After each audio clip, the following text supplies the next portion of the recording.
wamepoteza michezo 4 na kutoka sare michezo takribani 3. Na katika miongoni mwa mechi ambazo walifungwa na Zesco United mwaka 2014 walifungwa goli 3-0, lakini pia vile vile walifungwa na Nairobi City mwaka 2012 goli 3-1, na walifungwa dhidi ya TP Mazembe mwaka 2021. Sasa taa zimerudi, taa zimewaka tena warangu, taa zimewaka tena, taa sasa zimewaka tena kwa ajili ya kuweza kuianza sasa mbungi hii. Taa zimerejea tena, maanake mchawi alikuwa ni taa zilikuwa zimezima, hatimaye bwana taa zimewaka tena.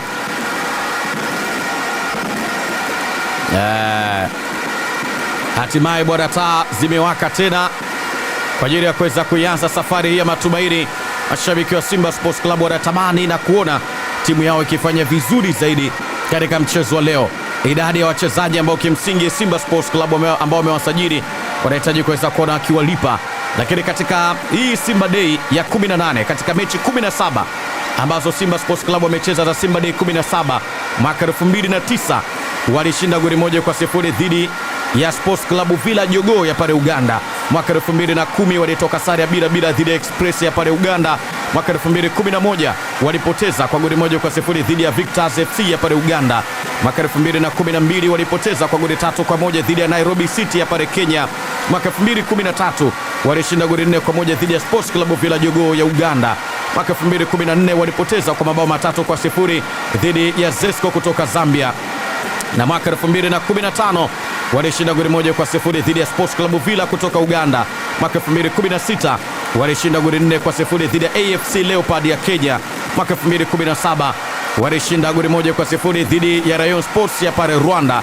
Mwaka 2018 walienda sare ya 1-1 dhidi ya Sante Kotoko. Mwaka 2019 walishinda goli 3-1 dhidi ya Power Dynamo ya Zambia.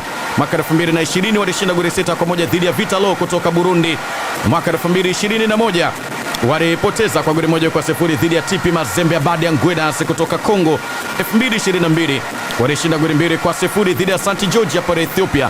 Mwaka 2023 walishinda goli 2-0 dhidi ya Power Dynamo. 2024 walishinda goli 2-0 dhidi ya APR, na 2025 walishinda goli 2-0 dhidi ya Gor Mahia. 2026 leo dhidi ya Polisi Kenya FC itakuwa ni mechi ya design gani? Itakuwa ni mechi ya namna gani? Tushuhudie kuweza kuwaona,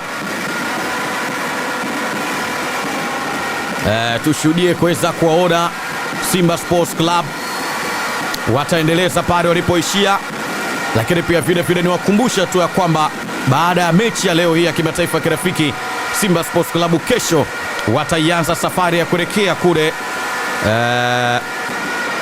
wataianza safari ya kuelekea kule Zanzibar kwa ajili ya kwenda kushiriki fainali ya Kombe la Mapinduzi siku ya Jumatano. Kwa Simba Sports Club wataondoka kesho kuelekea moja kwa moja kule Zanzibar. Wenyewe wanasema kwamba wako tayari kabisa kwa ajili ya kuweza kupambana na kuweza kubeba taji la ngao ya jamii ama Community Shield katika siku moja kwa moja ya katika siku moja kwa moja ya Jumatano ya tarehe 12. Wanasema kila mtu anapaswa zaidi kuweza kushinda michezo yake. Hicho ndio kitu ambacho moja kwa moja kinachotazama. Timu zote mbili ziko tayari kabisa kwa ajili ya kuweza kurejea ama kuingia uwanjani ili kuweza kuianza safari hii ya dakika 45 za kwanza. Kikosi cha Simba Sports Club ambacho kinaanza katika mchezo leo: mlinda mlango ni Jibril Tanja Kasali Jibo, fullback namba 2 David Kameta Duchu, nambari 3 ni Nixon Kibabage, nambari 4 Ismail Olivia Ture, 5 ni Rushen Derek, nambari 6 Yusuf Ali Kagoma, 7 ni Libase Geye, nambari 8 ni Ibrahim Jaba, 9 Elimpansu Kibisawala, nambari 10 Morris Abraham na 11 ni Anise Areura. Hicho ndio kikosi cha Simba Sports Club ambao wanaitupa kete yao katika mchezo leo dhidi ya Kenya Polisi kutoka kwenye Jamhuri ya Kidemokrasia ya Kenya. Hawa ni washindani haswa ambao moja kwa moja wanakupa ushindani wa kutosha.